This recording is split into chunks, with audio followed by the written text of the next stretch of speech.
السلام علیکم ورحمۃ اللہ وبرکاتہ۔ آج آپ لوگوں کے ساتھ دو حدیثوں کے ساتھ جانتے ہیں کہ دنیا کی کیا قیمت ہے، کیا اہمیت۔ حدیث ہے 5157 نمبر حدیث اور 5156 نمبر حدیث، اس میں حضرت جابر رضی اللہ تعالیٰ عنہ سے روایت ہے کہ رسول اللہ صلی اللہ علیہ وسلم بکری کے ایک چھوٹے کانوں والے مردار بچے کے پاس سے گزرے تو آپ صلی اللہ علیہ وسلم نے فرمایا، تم میں سے کون اسے 1 درہم میں لینا پسند کرے گا؟ صحابہ نے عرض کیا، ہم تو اسے کسی معمولی چیز کے بدلے بھی لینا پسند نہیں کریں گے۔ آپ صلی اللہ علیہ وسلم نے فرمایا، اللہ کی قسم،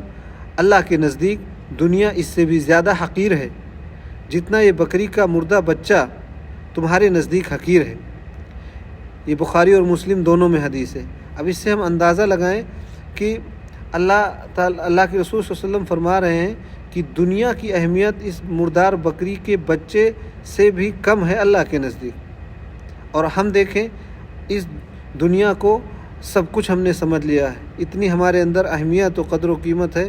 کہ ہم دیش دنیا رات دن سب اکٹھا کیے جا رہے ہیں۔ اور حضرت مسترد بن شداد رضی اللہ تعالیٰ عنہ بیان کرتے ہیں کہ میں نے رسول اللہ صلی اللہ علیہ وسلم کو فرماتے ہوئے سنا کہ اللہ کی قسم، آخرت کے مقابلے میں دنیا کی مثال بس ایسی ہی ہے جیسے تم میں سے کوئی اپنی انگلی سمندر میں ڈبوئے، پھر وہ دیکھے کہ وہ انگلی پانی کی کتنی مقدار کے ساتھ لوٹتی ہے۔ یعنی اگر ایک انگلی کو آپ پانی میں سمندر میں ڈالیں اور پھر نکالیں، پھر اس میں کتنا پانی آتا ہے۔ تو اللہ کے رسول صلی اللہ علیہ وسلم فرماتے ہیں کہ آخرت کے مقابلے میں دنیا کی مثال اتنے پانی کی سی ہے۔ دنیا کی مطلب کتنا پانی آئے گا، اس میں کچھ بھی سمندر سے۔ لیکن آج ہم دیکھیں کہ اپنے وقت کو، اپنے آپ کو ہم کتنا دنیا میں لگا دیے ہیں، جبکہ ہمیں اصل تیاری آخرت کی کرنی چاہیے۔ لیکن ہم نے اپنے آپ کو بھلا کے اپنے آپ کو پورا دنیا اور شیطان کے کاموں پہ لگا دیا ہے۔ اللہ کے حکم، اللہ کے رسول صلی اللہ علیہ وسلم کے حکم پہ چلنا بھول گئے ہیں، اور اسی لیے آج ہمارا دنیا میں جو حال ہے آپ لوگوں کے سامنے ہے۔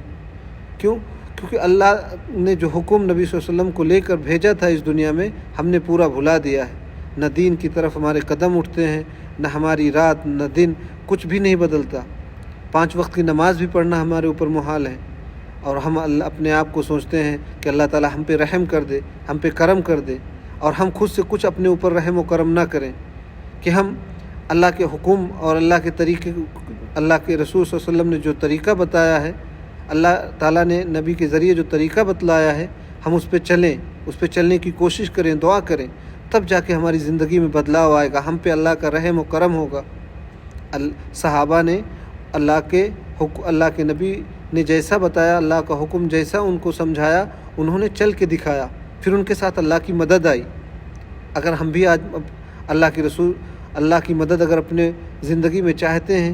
تو ہمیں اللہ کے احکام، اللہ کے نبی صلی اللہ علیہ وسلم نے جس طرح بتایا ہے اس طرح ہم کو چلنا پڑے گا، تبھی ہماری زندگی میں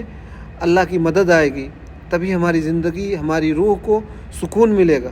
ورنہ چاہے جتنا مال ہو جائے، جتنی دولت ہو جائے، اس سے ہماری زندگی میں بالکل سکون نہیں آئے گا۔ ہم لوگوں کو چاہیے کہ اپنی زندگی میں سکون پیدا کرنے کے لیے اللہ کے احکام کو داخل کریں۔ اللہ کے رسول صلی اللہ علیہ وسلم نے جس طرح بتایا ہے، جس طرح انہوں نے چل کے اور صحابہ نے چل کے دکھایا ہے، اس پر چلنے کی پوری کوشش کریں، تب جا کے ہماری زندگی پرسکون والی، اللہ کی راحت، کوئی بھی یہاں تک کہ کوئی اگر مشکل پیش آتی ہے، لیکن اگر ہم ہمارا اللہ پر پورا یقین ایمان ہے، تو پھر انشاءاللہ وہ مشکل آسانی میں بدل جائے گی، ہمیں اتنی تکلیف نہیں ہوگی۔ لیکن اگر ہم اللہ کے احکام پہ نہیں چلتے تو ذرا سے بھی اللہ کی طرف سے آئی ہوئی آزمائش سے بھی ہم چلانے لگیں گے، ہائے ہائے کرنے لگیں گے، ہمارے ہی اوپر آنی تھی یہ مصیبت، ہمارے اوپر ہی آنی تھی پریشانی۔ جبکہ حدیث میں آیا ہے کہ پریشانی انسان کو اگر ایمان والا ہے تو وہ اللہ کی طرف اس کو لوٹاتی ہے، وہ اللہ سے توبہ کرتا ہے کہ اللہ ہم سے خطا ہو گئی، ہمیں معاف کر دے، ہمیں اپنے نیک بندوں میں شامل کر لے۔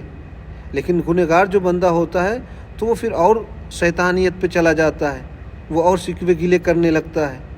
وہ اگر ایک گناہ میں پھنسا ہے، مثال کے طور پہ سود میں پھنسا ہے، پھر اور وہ قرض لینے کی سوچتا ہے۔